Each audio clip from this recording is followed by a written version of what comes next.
क्या कानून अब सड़कों पर मर रहा है? क्या व्यवस्था इतनी कमजोर हो चुकी है कि आम नागरिकों को गौरक्षक बनकर अपनी जान दांव पर लगानी पड़ रही है? नमस्कार, मैं हूं हिमांशु सिंह और आप देख रहे हैं अकाट सत्य समाचार।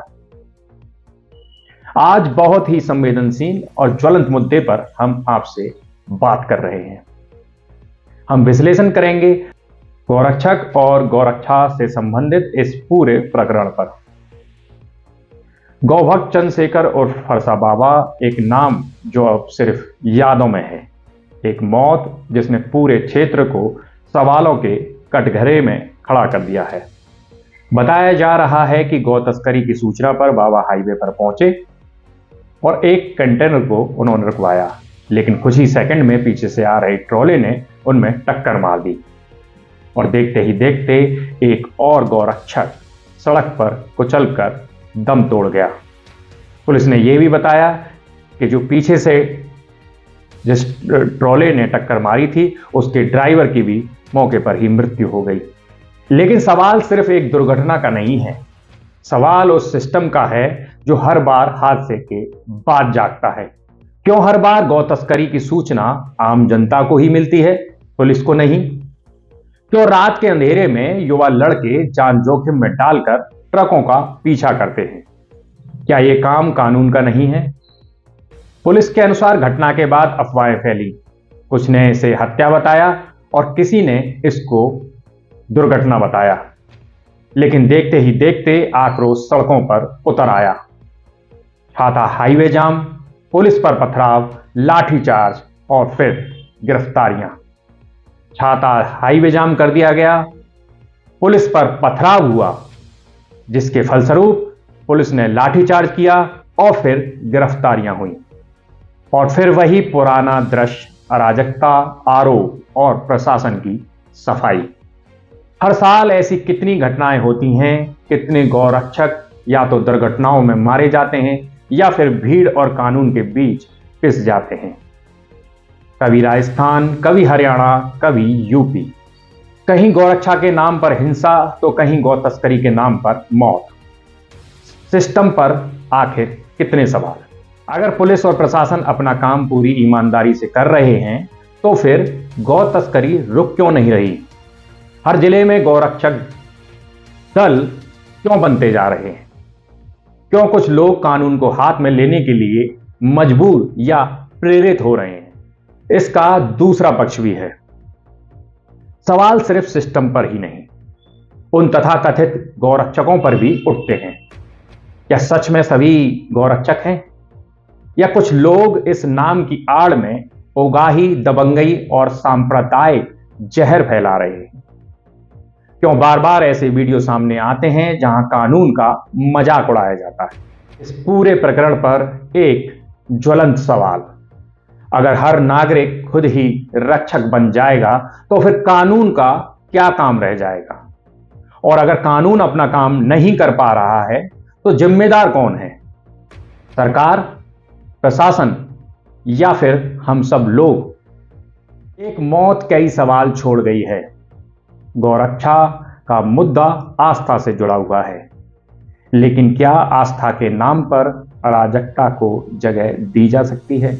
जब तक सिस्टम मजबूत नहीं होगा तब तक ना तो गौवंश सुरक्षित होंगे और ना ही वो लोग जो खुद को उनका रक्षक मानते हैं। अब इसके दूसरे पहलू पे भी हम बात करेंगे। कौन है ये गौरक्षक? क्या है गौरक्षा दल? और इनसे जुड़ी हुई समस्त बातों पर अब हम चर्चा करते हैं। गौरक्षा आस्था, अधिकार या फिर कानून से टकराव? आज का सवाल बिल्कुल सीधा है। क्या गौरक्षा सेवा है या कानून के समानांतर चल रही एक व्यवस्था? देश में हजारों गौरक्षा दल सक्रिय है। क्या ये कानूनी है? इनकी सीमा क्या है? और जब ये सड़क पर उतरते हैं तो कानून कहां खड़ा होता है? आज की इस विशेष रिपोर्ट में हम आपको दिखाएंगे सच्चाई, कानून और जमीन की हकीकत। भारत में गाय सिर्फ एक पशु नहीं, आस्था है, परंपरा है और करोड़ों लोगों की भावनाओं का केंद्र है। और इसी आस्था से जन्म लेते हैं गौरक्षक। लेकिन जब आस्था सड़क पर उतरती है तो क्या वह कानून से ऊपर हो सकती है?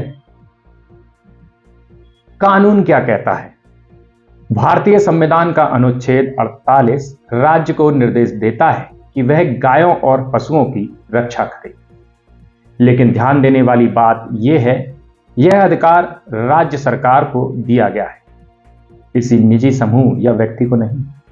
और जब बात आती है कानून लागू करने की, क्रिमिनल प्रोसीजर कोड यानी CRPC और इंडियन पीनल कोड IPC साफ कहते हैं कि गिरफ्तारी, तलाशी और कार्रवाई सिर्फ पुलिस और अधिकृत एजेंसियां ही कर सकती हैं।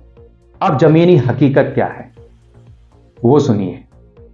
देश भर में, खासकर उत्तर प्रदेश, हरियाणा, राजस्थान और मध्य प्रदेश में सैकड़ों नहीं हजारों गौरक्षा दल सक्रिय हैं, लेकिन इनकी कोई भी आधिकारिक गिनती नहीं है।